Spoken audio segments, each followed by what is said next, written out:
Hello everyone, this is Sheldon from Shell Rock Art.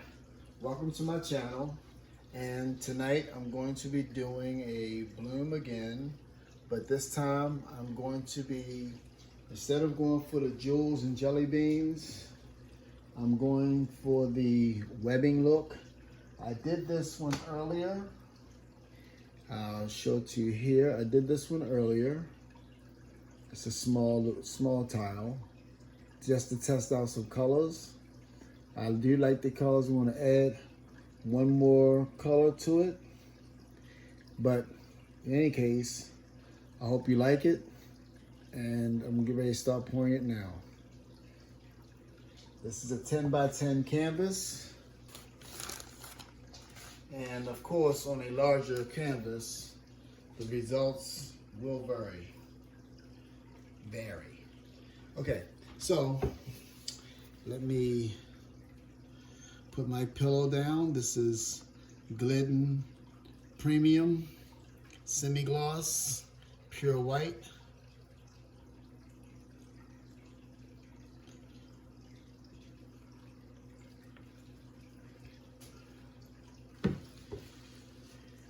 And I'll start with my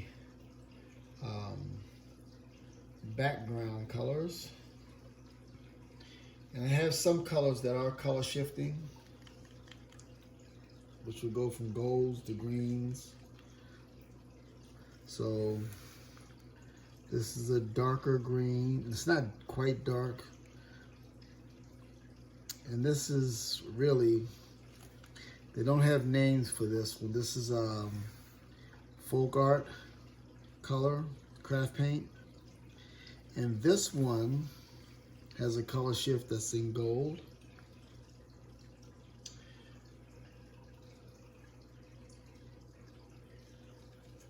This is Nebula Star from Color Art, to give it some contrast. I like to layer my colors on loosely to have some of the other colors show up. And then a lot of these colors are transparent. And the reason why I like transparent colors is because it allows some of the white pillow to show through as it's glowing, like a glow from within. It's not necessarily a freckle, but just allows some of that lighter color from the pillow to kind of come through in the middle of each cell. That's why I like to use transparent colors. This is an orange, but this also has a color shift of violet. And you won't see this until, I guess after it dries and I put some resin on it.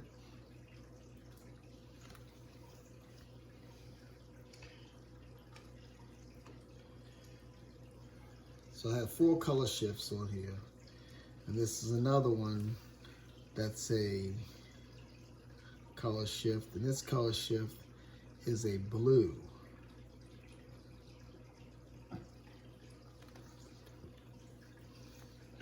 Now this piece has a lot of fall colors. It reminds you of the colors of chrysanthemums that you get when you go to the market. This is called Boysenberry, which is not a color of a chrysanthemum. I'm still going to call it chrysanthemum because of the majority of the colors in there. But I did want to give it some of the Boysenberry for some contrast.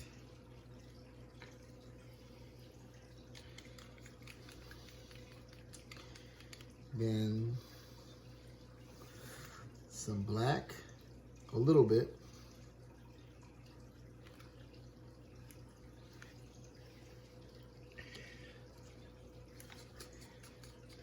Opaque white, blue.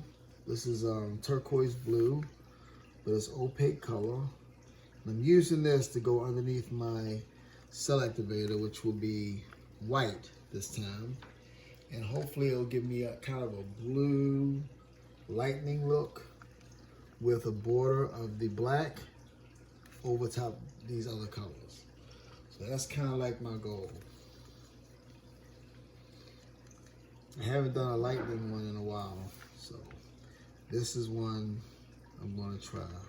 And because normally I do 2 cell activators on this one, this time because I got 1 cell activator, I'm putting 2 spoons on there to make up for the amount of cell activator that I will use. Let me tilt you back toward the middle and blow you out.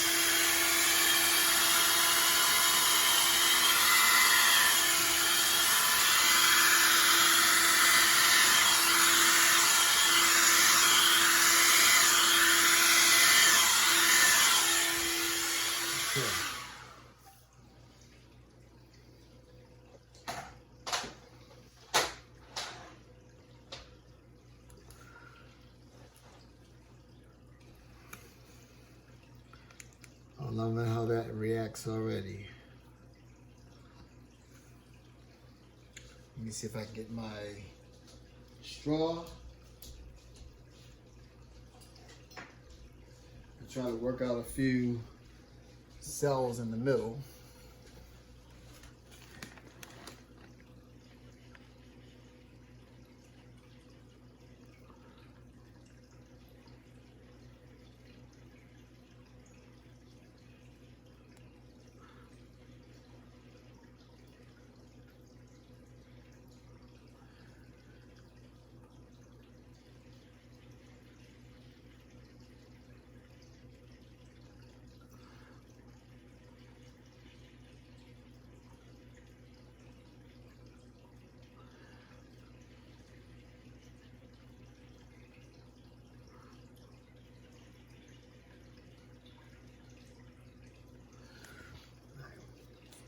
Let me let those colors sink in.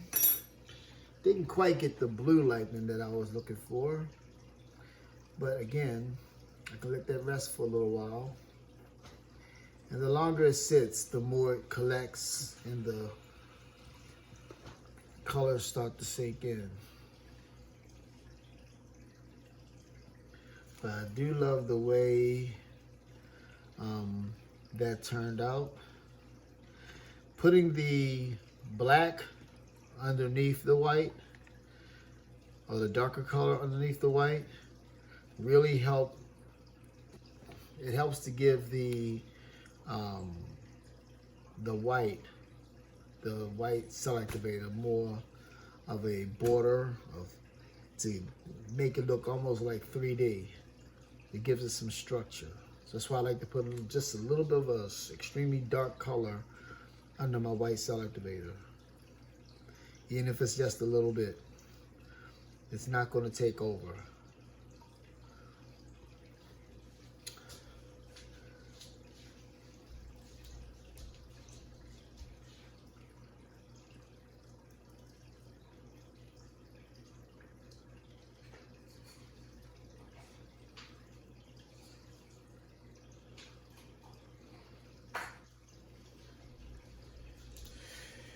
Okay.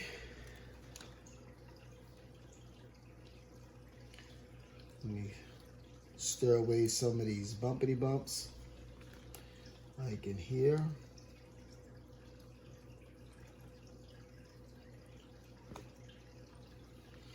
And this bump that looks like, I'm not gonna say what it looks like, but I gotta keep it PG-13.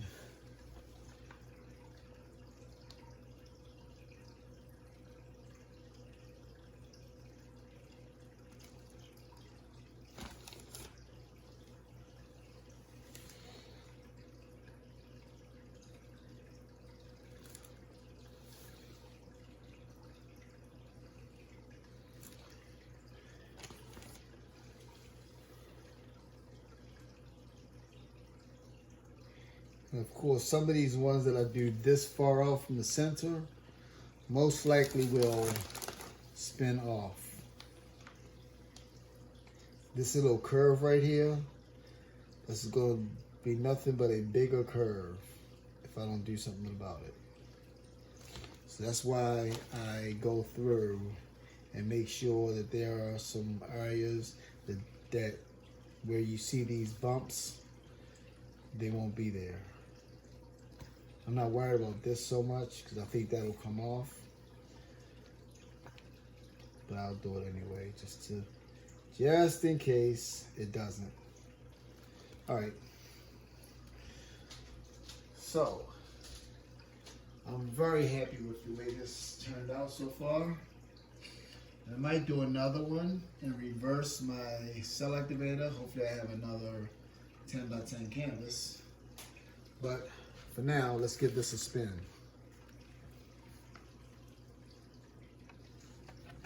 Slowly.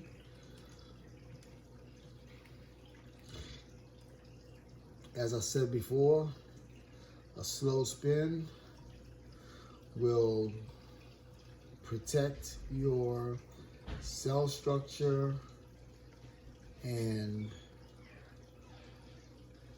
your modifications.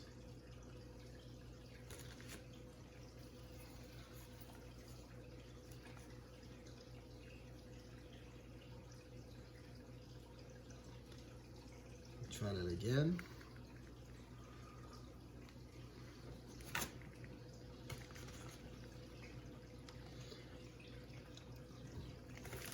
The centrifugal force will pull it out from the center. So I don't need to spin it in another direction or another direction. It's all going to come out the same way, whether you spin it counterclockwise or clockwise.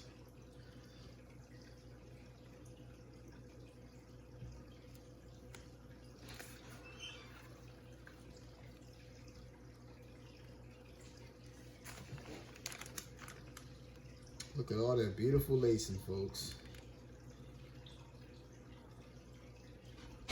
And it's still moving, so I'm gonna give it one more spin. I think I'll be done with this one. I'm very happy so far.